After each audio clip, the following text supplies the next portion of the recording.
Greetings, Divine Radiance. I have pulled 3 cards for tonight's group session. And the cards that came through were Archangel Michael, Trusting Heaven. And it says, you are safe, angels stand close, surrender your concerns and allow a miracle to occur. The second card is Isis, Magic Manifesting. Your dreams, visions, and goals are becoming reality. Stay focused. And the third and final card is Satnat Kumara, Light Activation. And what it says is shine your light. Your internal guidance is coming through loud and clear.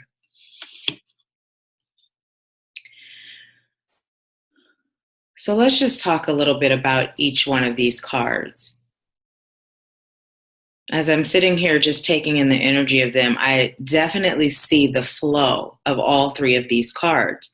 So the first one, Trusting Heaven, it really speaks about you surrendering. And surrender has been a topic this week in most of the posts I've been sharing.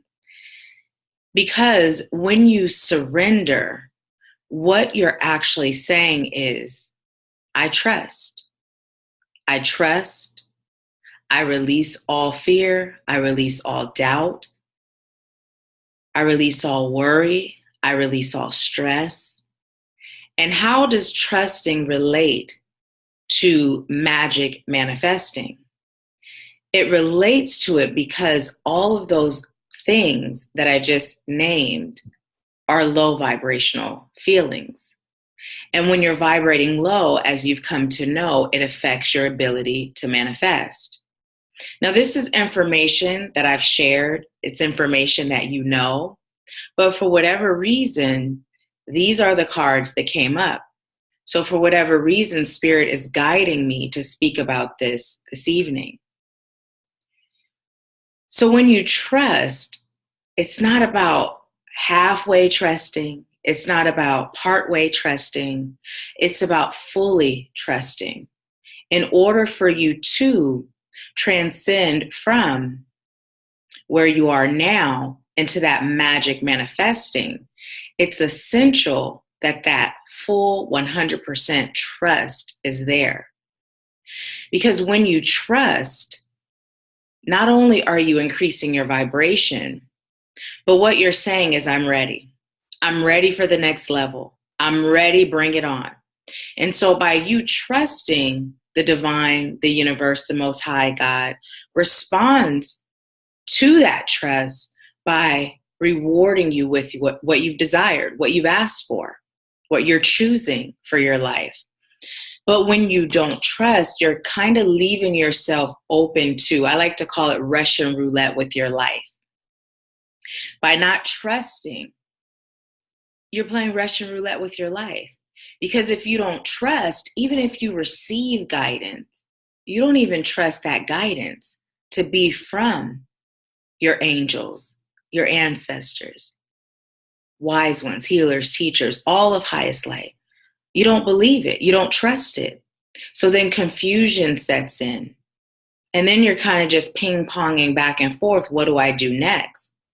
But it's simply just a matter of taking all the experiences that you've had so far. Think about all the things you've overcome.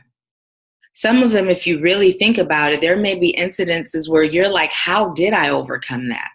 I have no clue at all whatsoever, but you did. In those difficult moments, you overcame them because you've always had a shield of protection. You've always had a spiritual team by your side. And because they weren't meant to break you or stop you, those experiences were meant to bring you where you are now. So what are you going through right now where trust is required? What are you going through right now that has you feeling like, I can't do this anymore? Or has you feeling like, what's going on? Look at that incident like all the rest. There's a purpose in it. There's something you're meant to gain. There's something you're meant to learn. What is that? You know, it's really important on this journey for you to do a few major things. It's not many, just a few, but it requires you doing them consistently. So one of them is meditation. You know, meditation is the start. It's the start of what's to come. It's how you get connected. It's how you tune out so that you're able to really be tuned in. Then there's also your protection. It's important to protect your energy because as light workers, being a light worker and an empath go hand in hand. And the same way you're sensitive in your ability to communicate with spirit, whether it's through cards, dreams, channeling, mediumship, whatever it is, you're sensitive. So even before you get to that point, you're sensitive to the energies of others, typically being able to feel another person's emotions or feel their pain. And a lot of times what happens is you'll feel these emotions, you'll feel this pain, and you'll feel like it's your own, but it's not. It's often the pain and the emotions of someone else. So what ends up happening is when you're protecting yourself, you're able to not take on that emotion of others.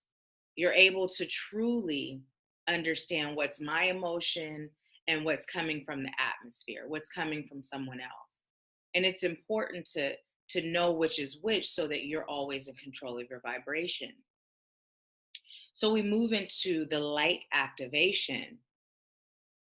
And by doing those things, by trusting, by meditating, by shielding your energy, you're able to then activate your light. But once your light is activated, that's when you'll start to receive attacks. Those attacks can be energetic, they can be from actual people, they can be your own shadow self attempting to pull you from the light and pull you back to where you were.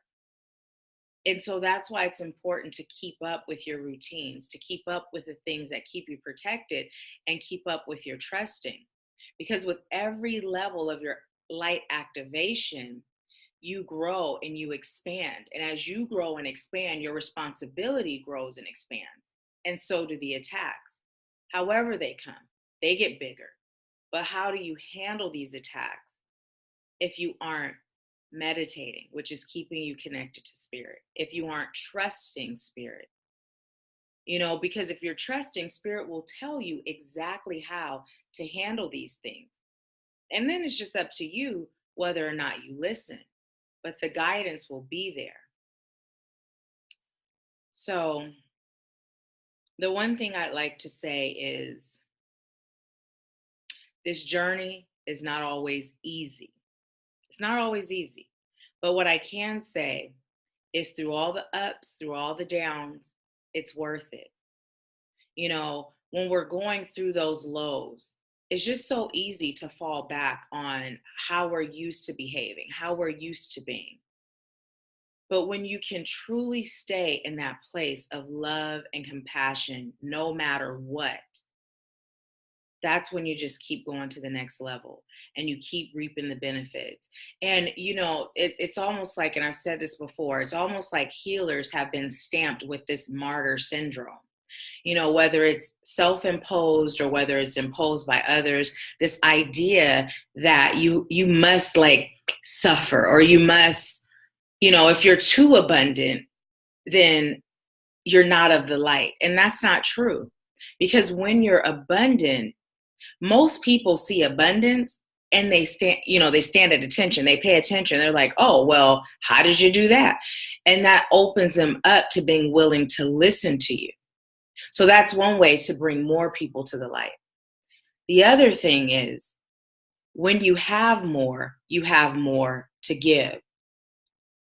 And that's really what it's about. How much can you give? How can you be of service? You know, if you're able to give abundantly of your time, of your love, of your attention, well, then if you have abundance of wealth, you're able to give that too. Whether it's to a charity, whether it's working with someone that's not able to pay, you know, whatever that is, it still puts you in a position to give of your light. And so, what I encourage you to do is not allow anyone to tell you what's right or what's wrong for you on this journey. That goes back to trust, trusting spirit. That goes back to asking spirit to guide you. And then when you get those messages, following that and just understanding other people's feelings, it's not your personal thing. That's their thing. And it's okay. You can acknowledge it. You can respect it. And then you can choose to trust and keep going in the direction that spirit guided you. So that is really the message that came through today, is to trust heaven so that you can manifest your magic and to activate your light and to just keep your light activated by continuing with this process. And then there's also one more thing. In my memories today on Facebook, there was a post that came up, and I believe I posted it in 2016. And it said, people see you as they see themselves. So knowing that when you're in conflict with someone, don't take it personal. When someone doesn't see your true essence, don't take it personal. Because oftentimes what they're reflecting on you is what they see when they look in the mirror. And it has nothing to do with you. So when you trust that you're being guided and you trust that you're doing what you're meant to do, what you're called to do, then you can trust that it's no reason to take it personal. I'll tell you, when I was in high school, I had a best friend. And we had an experience where, you know, I left home at 16. And at one point, I lived with her and her mom. And when her mom sent her to boarding school, my friend said, well, you could just stay. And eventually her mom was like, you gotta go. So basically, because I went to private school and didn't really have clothes except my uniform, she was allowing me to wear her clothes. So when I moved from her house, I went back to my grandparents' house, which was literally on the same street, but about 5 or 6 blocks away. So we're best friends, and I'm thinking, well, she's okay with me wearing her clothes.